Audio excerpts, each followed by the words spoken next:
কখনো কি খেয়াল করেছেন, একই শহরে, একই সময়ে, একই রকম পরিশ্রম করা দুজন মানুষের জীবন কয়েক বছর পর সম্পূর্ণ আলাদা হয়ে যায়। একজনের কাছে অর্থ যেন ধীরে ধীরে আরও অর্থ নিয়ে আসে, আর অন্যজন সারা জীবন উপার্জন করেও মাসের শেষে আবার শূন্য থেকে শুরু করে। আশ্চর্যের বিষয় হলো, এই পার্থক্য তৈরি হয় না ভাগ্যের কারণে, আয়ের পরিমাণের কারণেও নয়। পার্থক্যটি শুরু হয় এমন কিছু ছোট ছোট সিদ্ধান্ত থেকে, যেগুলোকে আমরা এতটাই সাধারণ মনে করি যে কখনো গুরুত্বই দিয়ে উঠি না। প্রতিদিনের একটি খরচ, একটি সিদ্ধান্ত, একটি অভ্যাস নীরবে ভবিষ্যতের ভিত্তি করে তোলে। অথচ আমরা ফলাফল দেখার আগে পর্যন্ত বুঝতেই পারি না যে আমরা আসলে কোন জীবনের দিকে হাঁটছিলাম। হয়তো সম্পদ কোনো গন্তব্য নয়, এটি একটি ভাষা, আর যে মানুষ সেই ভাষা বুঝে যায়, অর্থ তার কাছে শুধু থেকে যায় না, ধীরে ধীরে বেড়ে ওঠে। কিন্তু প্রশ্ন হলো, আমরা কি সত্যিই অর্থ উপার্জন করতে শিখেছি, নাকি শুধু অর্থ খরচ করতে শিখেছি? আর যদি এই একটি প্রশ্নের উত্তরই আমাদের পুরো আর্থিক ভবিষ্যৎ বদলে দিতে পারে। স্বাগতম মাইন্ড সামারি বাই স্বর্ণালীতে। আমরা সবাই জীবনে অর্থ উপার্জন করতে চাই, কেউ বেশি বা কেউ কম। কিন্তু একটি বিষয় খুব কম মানুষই শেখে, অর্থ উপার্জন করা আর অর্থ ধরে রাখা এক জিনিস নয়। অনেক মানুষ সারা জীবন কঠোর পরিশ্রম করেও আর্থিক স্বাধীনতা অর্জন করতে পারেন না। আবার কিছু মানুষ ধীরে ধীরে এমন একটি অবস্থানে পৌঁছে যান যেখানে অর্থই তাদের জন্য কাজ করতে শুরু করে। প্রশ্ন হলো, এই পার্থক্যের আসল কারণ কোথায়? জর্জ এস ক্লেসন তার কালজয়ী বই the richest man in Babylon এ দেখিয়েছেন, সম্পদ কোনো ভাগ্যের উপহার নয়, বরং কিছু চিরন্তন নীতির ফল। মানুষ পোশাক বদলেছে, মুদ্রা বদলেছে, ব্যবসার ধরন বদলেছে, কিন্তু অর্থের নিয়ম আজও ঠিক ততটাই সত্য, ঠিক যতটা শত শত বছর আগে ছিল। আর সেই কারণেই এই বই শুধু অর্থ উপার্জনের বই নয়, এটি অর্থকে সম্মান করা, সঠিকভাবে পরিচালনা করা এবং ধীরে ধীরে আর্থিক স্বাধীনতা গড়ে তোলার একটি জীবন দর্শন। আজকের এই যাত্রায় আমরা গল্পের মাধ্যমে জানব এমন কিছু সহজ কিন্তু গভীর নীতি, যা শেখায় কিভাবে আয়ের একটি অংশ নিজের জন্য সংরক্ষণ করতে হয়, কিভাবে অর্থকে নিজের কর্মচারীতে পরিণত করতে হয়, কেন ধৈর্য এবং সঠিক সিদ্ধান্ত সম্পদের সবচেয়ে বড় ভিত্তি, এবং কেন প্রকৃত ধনী সেই মানুষ নয় যার কাছে অনেক টাকা রয়েছে, বরং সেই মানুষ যার অর্থ প্রতিদিন নীরবে তার ভবিষ্যৎ গড়ে তুলছে। পার্ট 1, মরুভূমির পথ আর সোনার সন্ধান। একদিন প্রাচীন এক নগরের ব্যস্ত বাজারে দুই শৈশবের বন্ধু পাশাপাশি বসেছিল। তাদের দুজনের চোখেই একই প্রশ্ন, কেন কেউ সারা জীবন পরিশ্রম করেও গরিব থেকে যায়, আর কেউ ধীরে ধীরে এত ধনী হয়ে ওঠে যে অর্থ যেন নিজেই তার কাছে ফিরে আসে। তাদের একজন ছিল রথ নির্মাতা, আর আরেকজন ছিল সঙ্গীত শিল্পী। তারা কঠোর পরিশ্রম করত, মানুষের প্রশংসাও পেত, কিন্তু মাসের শেষে তাদের থলেটা প্রায় খালিই থেকে যেত। দিনের পর দিন, বছরের পর বছর এই একই চক্র চলতেই থাকলো। তারা বুঝতে পারছিল না তাদের সমস্যাটা আয় কম হওয়া নয়, সমস্যাটা হলো অর্থ তাদের হাতে বেশিক্ষণ থাকতে চায় না। একদিন তারা সিদ্ধান্ত নিল, অভিযোগ করে আর সময় নষ্ট নয়। তারা সেই মানুষের কাছে যাবে যাকে সবাই শহরের সবচেয়ে ধনী ব্যক্তি বলে সম্মান করে।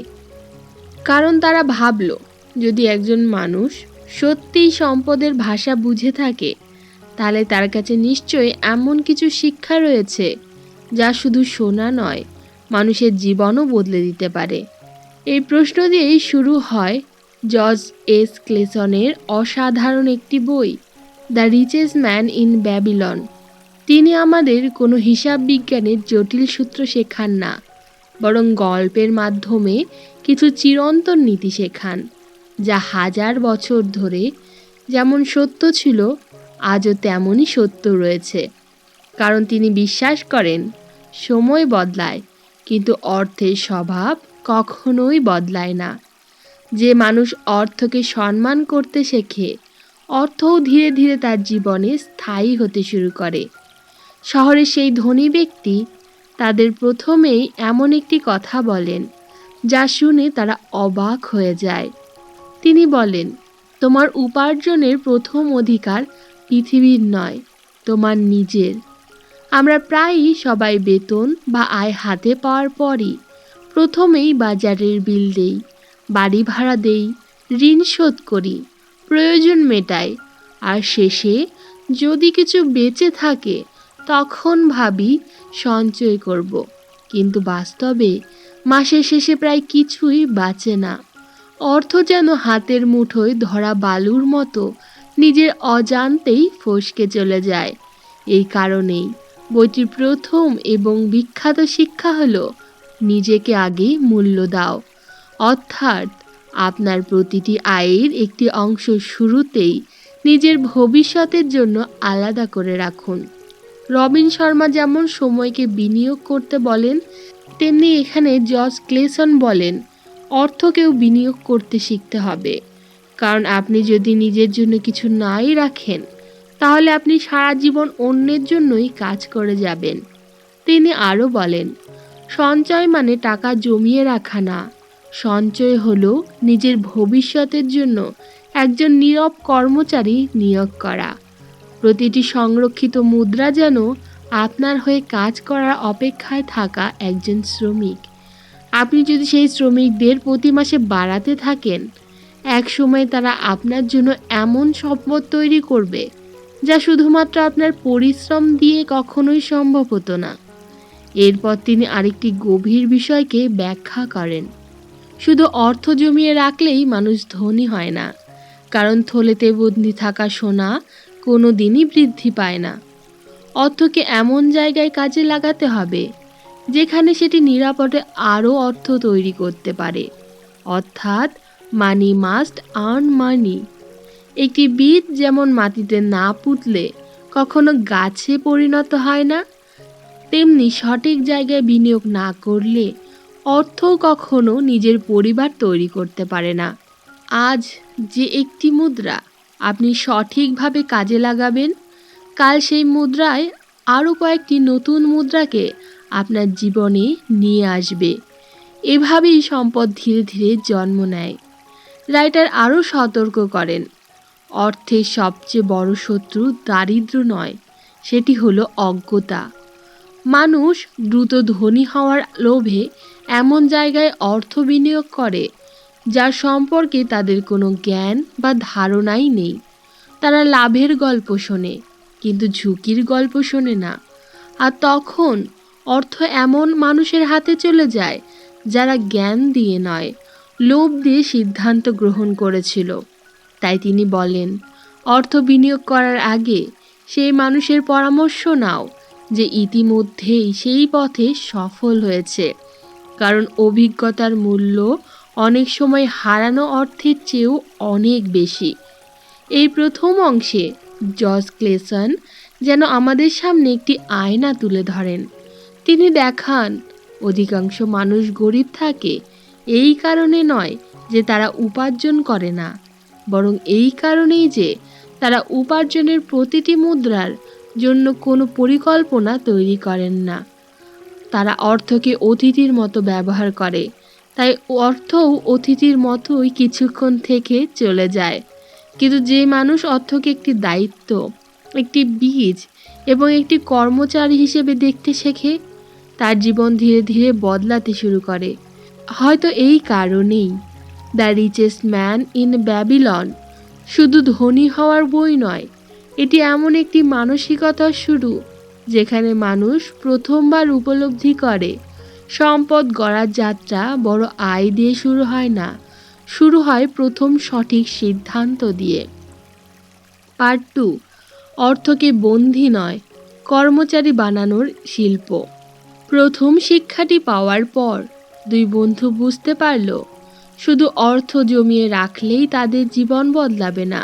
কিছু দিনের মধ্যেই তারা দেখল থলেতে জমে থাকা সোনার মুদ্রাগুলো যেমন ছিল ঠিক তেমনই রয়েছে, সেগুলো না কমছে না বাড়ছে। তখন তাদের মনে আবার একটি প্রশ্ন জাগলো, যদি অর্থ শুধু থলেতেই পড়ে থাকে, তাহলে এটি কি সত্যিই সম্পদ, নাকি এটি শুধু একটি অপেক্ষামান সম্ভাবনা? তারা আবার সেই জ্ঞানী মানুষের কাছে ফিরে গেল। তিনি একটি ছোট্ট মুদ্রা হাতে নিয়ে বললেন, এই মুদ্রাটি তোমার জন্য কাজ করছে, নাকি তুমি শুধু এটিকে পাহারা দিচ্ছ? একটি প্রশ্নের মধ্যেই লুকিয়ে রয়েছে পুরো বইয়ের অন্যতম গুরুত্বপূর্ণ শিক্ষা। রাইটার বলেন, পৃথিবীতে এমন দু ধরনের মানুষ রয়েছে। প্রথমজন সারা জীবন অর্থের জন্য কাজ করে, আর দ্বিতীয়জন এমন ব্যবস্থা তৈরি করে যেখানে একসময় অর্থই তার জন্য কাজ করতে শুরু করে। এই পার্থক্যটি রাতারাতি তৈরি হয় না, এটি তৈরি হয় প্রতিটি ছোট আর্থিক সিদ্ধান্তের মাধ্যমে। কারণ যে মানুষ শুধু অর্থ উপার্জন করে, সে একদিন কাজ বন্ধ করলে তার আয়ও থেমে যায়। কিন্তু যে মানুষ তার অর্থকে সঠিক জায়গায় কাজে লাগাতে শেখে, তার ঘুমের সময়ও সেই অর্থ নীরবে তার ভবিষ্যৎ গড়তে থাকে। বইটিতে রাইটার বারবার একটি শব্দের উপর গুরুত্ব দেন, সেটি হলো প্রজ্ঞা বা উইজডম। তিনি বলেন, অর্থ কখনোই আবেগের বন্ধু নয়। অর্থ সেই মানুষের কাছেই থাকতে ভালোবাসে যে ধৈর্য ধরে সিদ্ধান্ত নিতে পারে। তাই বিনিয়োগের আগে তিনি 3টি বিষয় যাচাই করতে বলেন। প্রথমত, যে কাজে অর্থ লাগানো হচ্ছে সেটি কি আমি বুঝি? দ্বিতীয়ত, এই বিষয়ে অভিজ্ঞ মানুষের পরামর্শ কি আমি নিয়েছি? তৃতীয়ত, আমার মূলধন কি নিরাপদ? কারণ লোভ সব সময় দ্রুত লাভের প্রতিশ্রুতি দেয়, কিন্তু উইজডম সব সময় দীর্ঘমেয়াদী নিরাপত্তার কথা ভাবে। এই প্রসঙ্গে বইটিতে একটি গুরুত্বপূর্ণ ঘটনা উঠে আসে। অনেকেই দ্রুত ধনী হওয়ার আশায় এমন মানুষের কথাই বিশ্বাস করে বসে যার নিজেরই সেই বিষয়ে কোনো অভিজ্ঞতা নেই। ফলাফল একটাই হয়, অর্থ হারিয়ে যায় আর মানুষ ভাবে ভাগ্য তার বিরুদ্ধে কাজ করছে। কিন্তু রাইটার বলেন, ভাগ্যকে দোষ দেওয়ার আগে সিদ্ধান্তকে বিচার করো। কারণ ভুল জায়গায় বীজ বুনলে উর্বর মাটিও ফসল দিতে পারে না। ঠিক তেমনি ভুল বিনিয়োগের দায় কখনো অর্থের নয়, সেটি সম্পূর্ণ সিদ্ধান্তের ওপরই বর্তায়। এরপর তিনি আরেকটি গভীর শিক্ষা দেন, খরচের ওপর নিয়ন্ত্রণ। মানুষের ইচ্ছার শেষ নেই, আয় বাড়লে প্রয়োজনও বাড়তে থাকে। আমরা প্রায় মনে করি আরও বেশি উপার্জন করলেই আর্থিক সমস্যা শেষ হয়ে যাবে, কিন্তু বাস্তবে দেখা যায় আয় যত বাড়ে জীবনযাত্রার খরচও ততই বৃদ্ধি পেতে থাকে। ফলে মানুষ আগের মতোই শূন্য হাতে থেকে যায়। রাইটার বলেন, প্রয়োজন আর ইচ্ছার মধ্যে পার্থক্য করতে না পারলে পৃথিবীর সবচেয়ে বড় আয়ও যথেষ্ট হবে না। প্রকৃত ধনী সেই মানুষ নয় যে সব কিছু কিনতে পারে, প্রকৃত ধনী সেই যে জানে কোন জিনিসটি না কিনলেও তার জীবন সুন্দর থাকবে। বইটির আরেকটি গুরুত্বপূর্ণ শিক্ষা হলো নিজের দক্ষতার ওপর বিনিয়োগ করা। তিনি বলেন, অর্থ উপার্জনের ক্ষমতাও একটা সম্পদ। আপনি যত দক্ষ হবেন, যত নতুন জ্ঞান অর্জন করবেন, যত নিজের কাজকে উন্নত করবেন, আপনার আয়ের সম্ভাবনা ততই বৃদ্ধি পাবে। তাই শুধু সোনা জমিয়ে রাখা নয়, নিজের জ্ঞানকেও প্রতিটি দিন সমৃদ্ধ রাখা জরুরি। কারণ চুরি হলে অর্থ হারাতে পারেন, কিন্তু শেখা দক্ষতা কেউ আপনার কাছ থেকে কেড়ে নিতে পারবে না। রাইটার এখানে একটি অসাধারণ উপলব্ধি আমাদের সামনে তুলে ধরেন। সম্পদ কখনোই একটি বড় ঘটনায় তৈরি হয় না, এটি গড়ে ওঠে শত শত ছোট ছোট সঠিক সিদ্ধান্তের মাধ্যমে। প্রতিবার আয়ের একটি অংশ আলাদা রাখা, অপ্রয়োজনীয় খরচ এড়ানো, নিরাপদ বিনিয়োগ করা, অভিজ্ঞ মানুষের পরামর্শ নেওয়া, নিজের দক্ষতা বাড়ানো, এই সাধারণ কাজগুলি বছরের পর বছর অসাধারণ ফল তৈরি করে দেয়। মানুষ তখন শুধু তার সম্পদকেই দেখে, কিন্তু সেই সম্পদের পেছনে থাকা হাজারো ছোট ছোট সিদ্ধান্তকে দেখে না। হয়তো এই কারণেই the richest man in Babylon আমাদের শেখায় অর্থকে ভালোবাসতে নয়, অর্থকে পরিচালনা করতে শিখতে। কারণ অর্থ কখনো সেই মানুষের কাছে স্থায়ী হয় না যে তাকে শুধু খরচ করার বস্তু মনে করে। অর্থ স্থায়ী হয় সেই মানুষের কাছে যে তাকে একজন বিশ্বস্ত কর্মচারীর মতো সঠিক দায়িত্ব দেয়। আর যেদিন আপনার প্রতিটি মুদ্রা আপনার হয়ে কাজ করতে সক্ষম হবে, সেদিন আপনি বুঝতে পারবেন প্রকৃত সম্পদ শুধু ব্যাংকের সংখ্যায় নয়, আপনার সিদ্ধান্তের মানেই লুকিয়েছিল। পার্ট 3, সম্পদের প্রকৃত উত্তরাধিকার। বইটির শেষ অধ্যায়গুলোতে এসে জস এস ক্লেটন আমাদের অর্থ সম্পর্কে এমন একটি উপলব্ধির সামনে দাঁড় করিয়ে দেন যা পুরো বইটির প্রতিটি শিক্ষাকে এক সুতোয় গেঁথে দেয়। তিনি বলেন, সম্পদ কখনো হঠাৎ করে মানুষের জীবনে আসে না। সম্পদ সেই মানুষের কাছেই আসে যে দীর্ঘ সময় ধরে নিজেকে তার উপযুক্ত করে তোলে।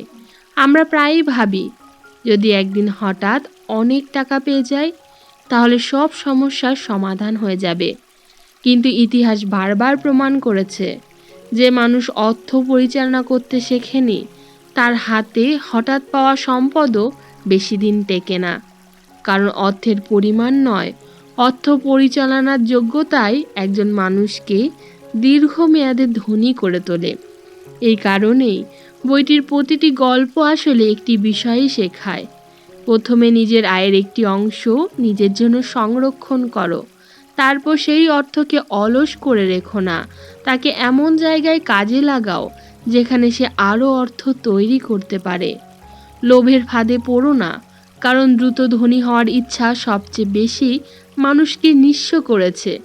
অভিজ্ঞ মানুষের কাছ থেকে শেখো, কারণ ভুল সিদ্ধান্তের মূল্য অনেক সময় বছরের পর বছর পরিশ্রম দিয়েও শোধ করা যায় না।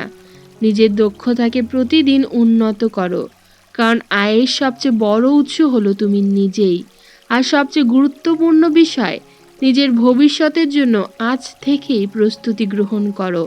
কারণ যে মানুষ শুধু আজকের জন্য বাঁচে সে আগামীকালকে সব সময় ভয় পায়, কিন্তু যে মানুষ আজ থেকেই আগামী দিনের ভিত্তি তৈরি করে, ভবিষ্যৎ একদিন তার সবচেয়ে বড় শক্তিতে পরিণত হয়।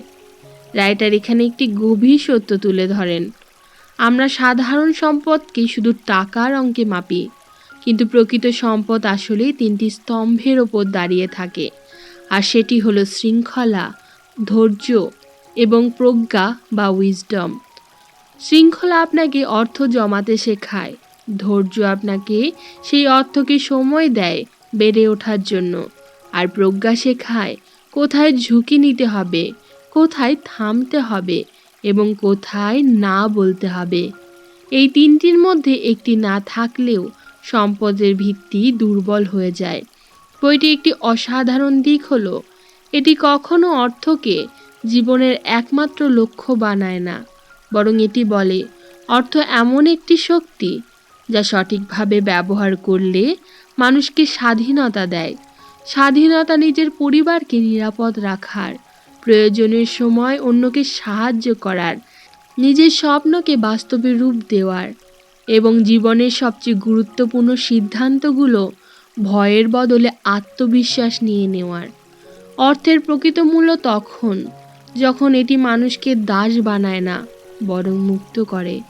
রাইটার আরও বলেন, পৃথিবীতে অনেক মানুষ সারা জীবন কঠোর পরিশ্রম করে, কিন্তু খুব কম মানুষ তাদের পরিশ্রমকে সম্পদে রূপান্তর করতে পারে। কারণ পরিশ্রম আপনাকে আয় এনে দেয়, কিন্তু সঠিক আর্থিক অভ্যাসই সেই আয়কে সম্পদে পরিণত করে। একটি ছোট্ট নদী যেমন প্রতিদিন একটু একটু করে সমুদ্রে পৌঁছায়, তেমনি প্রতিদিনের ছোট ছোট আর্থিক সিদ্ধান্তই একদিন বিশাল সম্পদের ভিত্তি গড়ে তোলে। মানুষ সেই শেষ ফলাফল দেখেই বিস্মিত হয়, কিন্তু প্রতিদিনের সেই নীরব সিদ্ধান্তগুলোর কথা কেউ দেখে না। হয়তো এই কারণেই এই বইটি শত বছরের বেশি সময় ধরে পৃথিবীর অন্যতম প্রভাবশালী ব্যক্তিগত অর্থব্যবস্থার বই হিসেবে পড়া হয়। কারণ এই বই কোনো নির্দিষ্ট সময়ের জন্য লেখা নয়, এটি এমন কিছু নীতি শেখায় যা অর্থের সঙ্গে মানুষের সম্পর্ক যতদিন থাকবে ততদিনই প্রাসঙ্গিক থাকবে। ব্যাংক বদলাবে, প্রযুক্তি বদলাবে, বিনিয়োগের মাধ্যম বদলাবে, কিন্তু এই সত্যগুলো কখনো বদলাবে না। আগে নিজেকে মূল্য দাও, অর্থকে কাজ করাও, জ্ঞান ছাড়া বিনিয়োগ করো না, নিজের দক্ষতাকে বৃদ্ধি করো এবং ধৈর্যকে কখনো ছেড়ে দিও না। আর শেষ পর্যন্ত রাইটার যেন আমাদের সামনে একটি সত্য তুলে ধরে প্রশ্ন করেন, আপনি কি শুধু সারা জীবন অর্থ উপার্জন করে যাবেন, নাকি এমন একটি ব্যবস্থা তৈরি করবেন যেখানে একদিন আপনার অর্থই আপনার হয়ে কাজ করবে? কারণ একজন ধনী মানুষের প্রকৃত পরিচয় তার ব্যাংকের অঙ্কে থাকে না, তার প্রতিদিনের সিদ্ধান্তে থাকে। সম্পদ কখনোই একদিনে তৈরি হয় না, এটি জন্ম নেয় প্রতিবার যখন একজন মানুষ তাৎক্ষণিক আনন্দের চেয়ে দীর্ঘমেয়াদী প্রজ্ঞাকে বেছে নেয়। আর যেদিন আপনি বুঝতে পারবেন যে প্রতিটি উপার্জিত মুদ্রা শুধু খরচ করার জন্য নয়, আপনার ভবিষ্যতের কর্মচারী এটি, সেদিন থেকেই আপনার আর্থিক জীবনে নতুন অধ্যায় শুরু হবে। সম্পদ মানুষের হাতে আসে না, সম্পদ ধীরে ধীরে সেই মানুষের কাছেই স্থায়ী হয় যে তাকে সম্মান করতে শেখে, সঠিক পথে পরিচালনা করতে এবং সময়ের সঙ্গে বড় হতে দেওয়ার ধৈর্য রাখে। আজকের ভিডিও থেকে যদি একটি শিক্ষার সঙ্গে নিয়ে যেতে চান, তাহলে এইটুকুই মনে রাখুন, ধনী হওয়ার শুরু বেশি অর্থ উপার্জন দিয়ে নয়, নিজের প্রথম উপার্জিত মুদ্রাটিকে সঠিকভাবে সম্মান করার মধ্য দিয়েই হয়। মনে রাখবেন, অর্থ কখনো শুধু একজন মানুষের পকেট ভরে না, অর্থ তার চরিত্র, সিদ্ধান্ত এবং অভ্যাসেরও পরীক্ষা নেয়। যে মানুষ প্রতিটি ছোট্ট আর্থিক সিদ্ধান্তে উইজডমকে বেছে নেয়, একদিন সম্পদও তাকেই বেছে নেয়। আমি স্বর্ণালী, আপনি দেখছেন মাইন্ড সামারি বাই স্বর্ণালী। এমন আরও গভীর, শান্ত এবং জীবন উন্নয়নমূলক বইয়ের সারাংশ পেতে ভিডিওটি লাইক করুন, শেয়ার করুন এবং চ্যানেলটি সাবস্ক্রাইব করে রাখুন। আবারও দেখা হবে প্রোডাক্টিভিটির নতুন কোনো একটি অধ্যায়ে।